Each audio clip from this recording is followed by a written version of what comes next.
नागपूर महाराष्ट्राची उपराजधानी आणि ऑरेंज सिटी म्हणून प्रसिद्ध महाराष्ट्रातील आणि विशेष करून विदर्भातील शहर आज जवळपास 3 दशकांनंतर पुन्हा एकदा आम्ही पदवी प्राप्त केलेल्या आमच्या श्री आयुर्वेद महाविद्यालय नागपूरच्या अंगणात पाय ठेवला।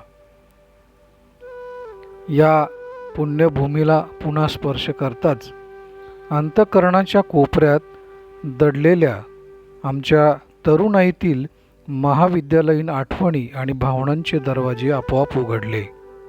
आमचं वैद्यकीय शिक्षण अर्थात BAMS, ज्याला केवळ पदवी म्हणणं म्हणजे त्या काळातल्या समृद्ध अनुभवांवर अन्याय ठरेल, त्या पदवीला वेढलेली होती एक जीवनगाथा। होय, नागपूरच्या त्या कॉलेजात रुजलेली, वाढलेली आणि आमच्या आयुष्याला घडवणारी जीवनगाथा।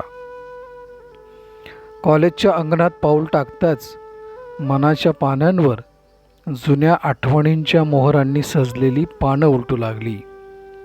एक एक क्षण धूसर झालेला भूतकाळच नव्हता, तर तो तरळणारा सजीव श्वास होता। त्या दिवसात वहीपेक्षा मित्रांच्या साथीत खरी विद्या लाभायची आणि टपरीवरचा गरम गरम चहा म्हणजे आमचा आत्मिक कैफच। कॉलेजचं दार ओलांडताना एक जाणीव खोलवर भिडली, हे आपलंच ते कॉलेज, पण आता नव्या साजात आणि नव्या तेजात। स्वच्छ भिंती, देखण्या रंगरंगोटी केलेल्या तंत्रज्ञानाने सजलेल्या वर्गखोल्या आणि नव्या पिढीसाठी उपयुक्त संसाधनांनी परिपूर्ण रुग्णालय आणि प्रयोगशाळा। पण या नव्या सजावटी आड लपलेलं श्री आयुर्वेद महाविद्यालयाचं जुनं रूप मात्र आमच्या मनाच्या नजरेतून लपत नव्हतं, तिथेच डोकावत होतं। त्या भिंती ज्या आमच्या स्वप्नांच्या साक्षीदार होत्या, ते पोस्टर्स ज्यावर आमची जिद्द, मस्ती आणि उमेद कोरलेली होती, ते गल्लीतील आणि क्लासमधील हास्यांचे धमाल क्षण, कधी पोटभर जेवण तर कधी सक्तीचा उपवास, ती प्रेझेंटेशनची घालमेल, प्रयोगशाळेतील धावपळ, पक्वासा रुग्णालयातील खडतर पण आयुष्याचं गणित शिकवणारी शिस्त। हे फक्त एक कॉलेज नव्हतं, हे होतं एक जिवंत विश्व, जिथे आम्ही आमचं तरुणपण बेधुंदपणे जगलो आणि ते अजूनही मनाच्या कप्प्यात जपून ठेवलेलं आहे। किंबहुना ते कधीच विसरणं शक्य नाही। आज या कॉलेजचं रूप बदललं असलं तरी जुन्या भिंतींच्या मागे अजूनही आमचं खोडकर, उत्साही, स्वप्नाळू रूप आणि आठवणी श्वास घेत आहेत। त्या कुशीत अजूनही आपली धावपळ, आपली मस्ती, आपलं अपार प्रेम दडलेलं आहे, जे आठवतंय।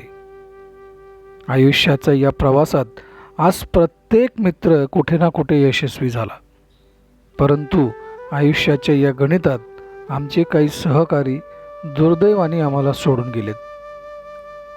परंतु त्यांच्या आठवणी ह्या कायम जिवंत राहतील। त्यांच्यासोबत घालवलेले क्षण हे कायम आमच्या स्मरणात राहतील।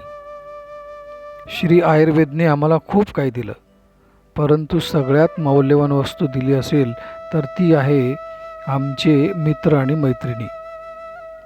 कारण नाव, लौकिक, पैसा, प्रसिद्धी या गोष्टी मिळतच राहतील, परंतु सगळ्यात महत्त्वाची गोष्ट ती म्हणजे मैत्री। आयुष्याच्या प्रत्येक सुखदुःखात आमचे मित्र एकमेकांच्या सोबत उभे राहिले आणि आजही ठामपणे उभे आहेत। म्हणूनच या महाविद्यालयाने आम्हाला सगळ्यात महत्त्वाची जर का काही गिफ्ट दिली असेल तर ती आहे आमची मैत्री, आणि ती शेवटच्या श्वासापर्यंत अतूट राहील। कॉलेजच्या या आठवणींना उजळा दिला की मनाच्या खोल कप्प्यातून हलकेच एक स्वर उमटतो, ते दिवस पुन्हा येणार नाहीत, ते दिवस पुन्हा येणार नाहीत, पण हो, ते कायम आपलेच राहतील, ते कायम आपलेच राहतील।